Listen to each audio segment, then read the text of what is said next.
Oh, there you go. All right. First of all, I'd like to say, wasn't that a lovely ceremony? Absolutely. Beautiful couple.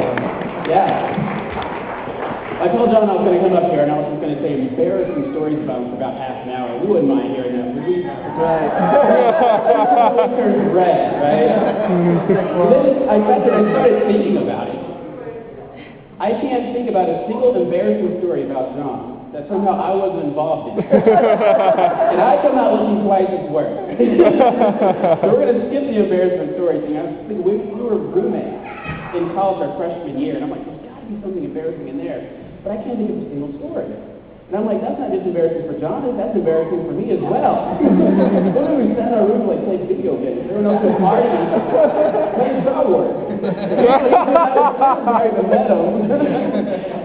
Happy to die hard.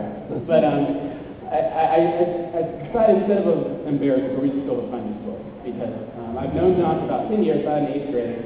Since about 8th grade. And John's kind of like me. He's kind of quiet when he first gets to meet you, but then after some time, he kind of warms up to you.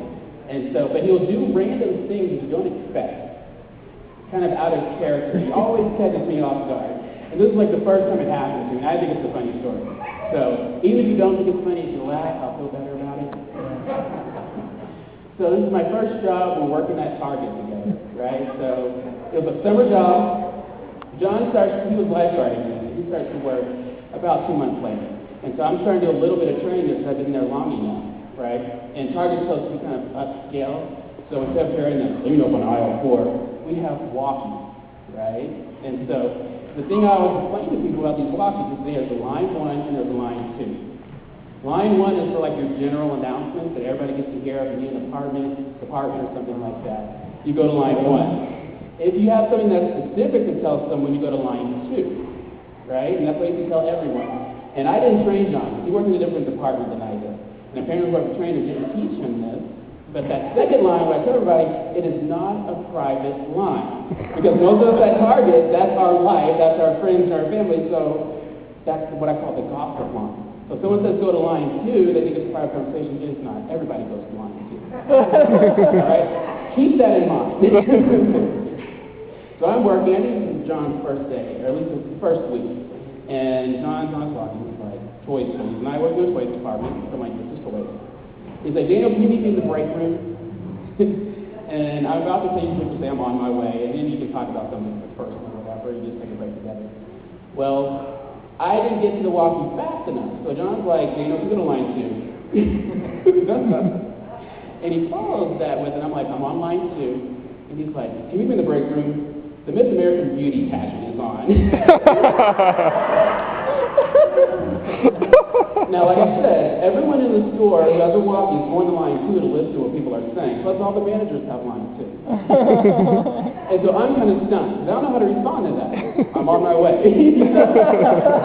So I'm trying to kind of get myself to the break room really quick so I can talk to John about some radio etiquette. But before I can get there, John has some more to say. He follows it up as I'm trying to rush down there with, it's the swimsuit competition. I'm trying to run as soon as I can get to the break room. I'm trying to hide up all the employees. They know where I'm going. And I finally get there. Usually there's about 2 to 3 people in the break room, right? Because they don't want everybody on the break taking a break at the same time, so it's staggered. Usually 2 to 3, and I'm thinking at this point, we're probably going to get written up. The manager's going to talk to us about what we can and can't say on the radio, because a lot of people turn their radio up high, so all the store's hearing that. So I go, and I bust in the door, and I'm all kind of sweaty, all kind of nervous. To my surprise, and I had to mention, toys in the very back. So it was a long route to get there. I bust in the door, and I'm about to talk to John. The break room is packed. Full of people. Every male that break room is packed. With that break room. Plus several men that I don't even think work there. And quite a few ladies. I'm in there, and I'm just kind of shocked. It surprised me at first, and then I just had to smile at that. Because for the next 15 to 20 minutes, you saw people just kind of slowly trickling into the break room with that look on my face. And I'm like, at this moment, I'm glad we are friends.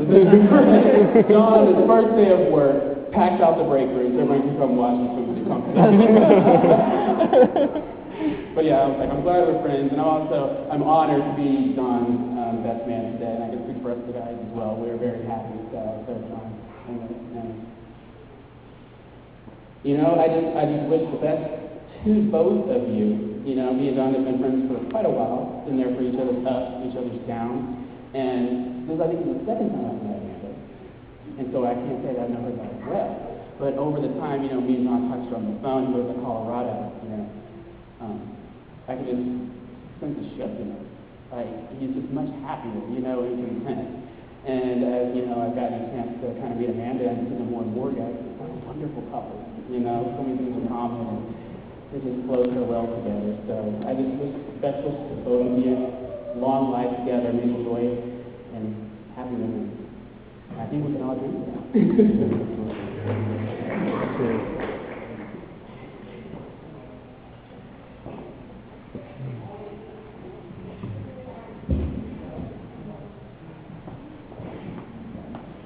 Good job.